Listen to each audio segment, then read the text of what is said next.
स्वागत है आपका स्कूल राज थ्योरी में। आज हम आरंभ करने जा रहे हैं कक्षा 4 की पर्यावरण में चौथा अध्याय खेल प्रतियोगिता। इससे पहले हमने 3 अध्याय देख लिए हैं। अगर आपने नहीं देखे हैं तो उनकी लिंक आपको डिस्क्रिप्शन में मिल जाएगी या फिर आप प्लेलिस्ट में जाकर भी देख सकते हैं। तो आरंभ करते हैं। चौथा अध्याय खेल प्रतियोगिता। आपके स्कूलों में भी खेल प्रतियोगिता होती होंगी और आप ज़रूर भाग लेते होंगे। तो चलिए देखते हैं पाठ क्या कहता है। खेल की तैयारी। नीलम के विद्यालय में इस वर्ष पंचायत स्तर की खेल की प्रतियोगिता का आयोजन होना था। पंचायत स्तर मतलब ग्रामीण पंचायत स्तर पर, जहाँ पे आसपास के सभी गांवों के विद्यालय एकत्र होकर खेल का आयोजन होता है। प्रधानाध्यापक जी ने सभी अध्यापकों को बुलाकर बैठक में काम बांट दिए। अब अध्यापकों को अपने काम से संबंधित दल तैयार करने थे। नीलम के कक्षा अध्यापक जी को मैदान की व्यवस्था का काम मिला था। जो नीलम के कक्षा अध्यापक थे उन्हें मैदान की व्यवस्था का काम मिला था। इसलिए अध्यापक जी ने अपने दल में नीलम, आरिफ, मंगल और नंदनी को लिया। इस दल में कक्षा 5 के 4 विद्यार्थी और कक्षा 3 के 4 बच्चे थे। सबने मिलकर आपस में कार्य की योजना बनाई। अब सोचिए और बताइए, आपने कौन कौन से खेल खेले हैं।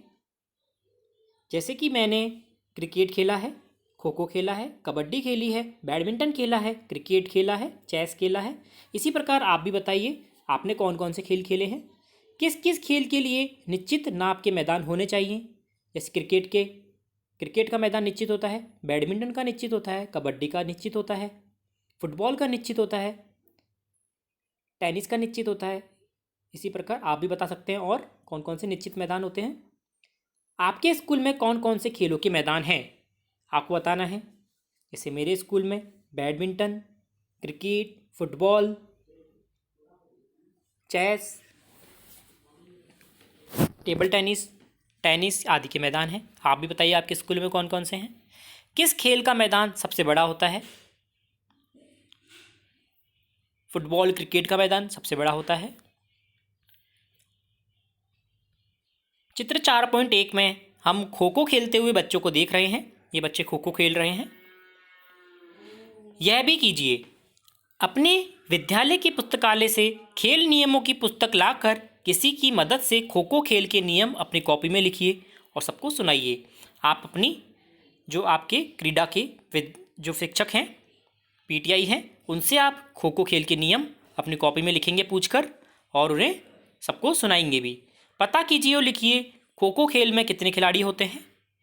खो खो का मैदान कितना लंबा और चौड़ा होता है और विद्यालय स्तर की खेलकूद प्रतियोगिता में किन किन खेलों का आयोजन होता है। खो खो खेल का कितने खिलाड़ी होते हैं और कितना लंबा चौड़ा मैदान होता है, यह आप अपने पीटीआई से पूछ कर लिखेंगे। और विद्यालय स्तर की खेलकूद प्रतियोगिता में किन किन खेलों का आयोजन होता है। खो खो का होता है, कबड्डी का होता है, वॉलीबॉल का होता है, क्रिकेट का होता है, फुटबॉल का होता है आदि आप अन्य भी लिख सकते हैं। चर्चा कीजिए और लिखिए खो खो के मैदान को तैयार करने हेतु आपको कौन कौन से काम करने होंगे। हमें मिट्टी भरनी होगी, पोल लगाने होंगे और उसमें चौक के निशान से या फिर चूने पाउडर से निशान बनाने होंगे। इस काम में कितने सहयोगी चाहिए। मेरे हिसाब से इसमें 10 से 15 सहयोगी पर्याप्त रहेंगे। आप अपने हिसाब से लिख सकते हैं। आपको कौन कौन सी सामग्री की आवश्यकता होगी। हमें लोहे के पोल और चूने की आवश्यकता होगी, मिट्टी की आवश्यकता होगी। सामग्री कहाँ से एकत्र करेंगे, बाजार से या फिर किसी के सहयोग से। बच्चों ने आयोजना के अनुसार सभी आवश्यक सामग्री जैसे चूना, प्राथमिक चिकित्सा पेटी, टेबल कुर्सी, परिणाम तालिका, खिलाड़ियों के फॉर्म की फाइल, दर्शकों को बैठने के स्टूल, विसल सीटी आदि एकत्र कर लिए है। पीने के पानी की व्यवस्था भी कर ली। बच्चों के दल को 2 खेलों के अनुसार 2 भागों में बांट दिया गया। नीलम कबड्डी के मैदान पर व्यवस्था कर रही थी। पता कीजिए और लिखिए कबड्डी का मैदान कितना लंबा और चौड़ा होता है। या आप अपने पीटीआई से पूछकर लिख सकते हैं। और प्राथमिक चिकित्सा पेटी में क्या क्या होना चाहिए। डिटॉल, रुई, क्रीम, कैंची, बैंडेड, जुखाम की दवाई, बुखार की दवाई, सर दर्द की दवाई, रुई, होनी चाहिए। नियम से खेलें। खेल शुरू होते ही खेल खिलाने वाले निर्णायक जो रेफरी होते हैं ने सबको खेल के नियम बताए। कबड्डी के नियम कौन कौन से होते हैं वे देखते हैं। जिसकी बारी है वह खिलाड़ी बिना सांस तोड़े कबड्डी कबड्डी बोलेगा। उसे टच लाइन को पार करनी है, अन्यथा वह आउट माना जाएगा। अगली लाइन बोनस लाइन होती है। उसको एक पैर से पार कर दूसरा पैर हवा में थोड़े से उठाने पर एक बोनस अंक अतिरिक्त मिलेगा। इस दौरान जितने खिलाड़ियों को छूकर मध्य रेखा को छू लेगा उतने अंक उस टीम को मिलेंगे। यदि वह पकड़ा जाता है तथा मध्य रेखा तक नहीं पहुंचता तो वह आउट माना जाएगा, साथ ही विपक्षी टीम को अंक मिलेगा। कबड्डी में आउट खिलाड़ी उसी क्रम में वापस पाले में आएंगे जिस क्रम में आउट हुए हैं। 20 मिनट बाद 10 मिनट का मध्यांतर होगा। मध्यांतर के बाद 20 मिनट का खेल और होगा। जिस टीम के अंक ज़्यादा होंगे वह विजेता टीम बन जाएगी। अब सोचिए और बताइए, कोई भी खेल खेलने से पहले नियम बनाने की आवश्यकता क्यों होती है? ताकि सभी खिलाड़ी उसके अनुसार उसका पालन कर सकें और हमें उचित मार्गदर्शन देने में आसानी रहे। आप भी कोई नया खेल खेलने से पहले क्या नियम बनाते हैं? उदाहरण दीजिए। जी हाँ, हम नियम बनाते हैं। जैसे हम घर पे लूडो सांप सीढ़ी खेलते हैं, जब नियम बनाते हैं कि हम इस क्रमांक में खेलेंगे और इस पे आउट होंगे, इस पे नहीं होंगे। खेल भावना। खेलते खेलते एक खिलाड़ी के पैर में मोच आ गई। तुरंत उस दल के खिलाड़ी दौड़ पड़े और उसे उठाकर मैदान से बाहर ले गए। प्रभारी कोई उपचार करे उसके पहले ही सामने वाले दल का एक खिलाड़ी ने अपने बैग से दर्द निवारक दवा निकालकर उसे लगाई। घायल खिलाड़ी को थोड़ा आराम आने के बाद खेल फिर शुरू हुआ। उसकी जगह नया खिलाड़ी आया। हम चित्र 4.3 में कबड्डी खेलते हुए बच्चों को देख रहे हैं। सोचिए और बताइए, टीम के साथियों ने घायल खिलाड़ी की सहायता क्यों की? ये खेल भावना का हिस्सा होता है, इसीलिए उन्होंने उसकी सहायता की। जो टीम सामने खेल रही थी उसने घायल खिलाड़ी को दवा क्यों लगाई होगी? ताकि उससे दर्द में आराम मिले, क्योंकि वह दर्द निवारक दवाई लगाई थी उसने। आपके किसी साथी को कोई कष्ट हो तो आप क्या करते हैं? उससे उसकी सहायता करते हैं और उचित चिकित्सा प्रोवाइड या फिर उसे दी जाती है। चित्र 4.4 में हम घायल साथी की मदद करते हुए बच्चों को देख रहे हैं। खेल के साथ मनोरंजन। नीलम और आरिफ घायल खिलाड़ी से बातें करने लगे। उसने कहा, मेरी टीम के खिलाड़ी और मैं विद्यालय स्तर की प्रतियोगिता में तो एक दूसरे से जीतने की कोशिश करते हैं, पर आज हम साथ साथ एक टीम में खेल रहे हैं। आज रात सभी टीम को एक साथ सांस्कृतिक कार्यक्रम होगा, तुम भी जरूर आना। विद्यालय के सभी बच्चे खिलाड़ियों का सांस्कृतिक प्रोग्राम देखने गए। वहाँ सभी मिलकर गीत गा रहे थे। किसी ने नृत्य दिखाया और किसी ने अभिनय किया। एक विद्यालय ने हरिश्चंद्र नाटक का मंचन किया। आरिफ और नीलम ने देखा कि सभी हंसी खुशी एक दूसरे के साथ सहयोग करते हुए कार्यक्रम में भाग ले रहे हैं। चर्चा कीजिए, लिखिए, खिलाड़ियों ने सांस्कृतिक कार्यक्रम में एक साथ क्यों रखा होगा? खेल भावना को बढ़ाने के लिए और एक उचित खेल भावना का माहौल पैदा करने के लिए। सांस्कृतिक कार्यक्रम करने की योजना कैसे बनाते हैं? किसी भी चीज़ का एक उचित पौधा तैयार किया जाता है कि हमें इस टाइम पर ये करना है, इस टाइम पर ये करना है, और फिर योजना बनाई जाती है।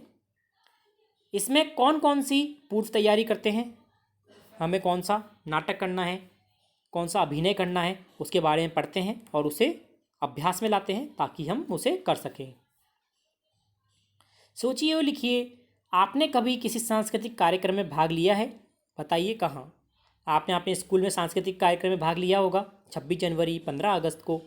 और आप बताइए और कहाँ पे आपने भाग लिया? इसके अलावा आपने वहाँ क्या क्या किया? आपने क्या क्या किया? डांस, गीत गाया, चुटकुले सुनाए, कविता सुनाई, या क्या किया? आपको लिखना है।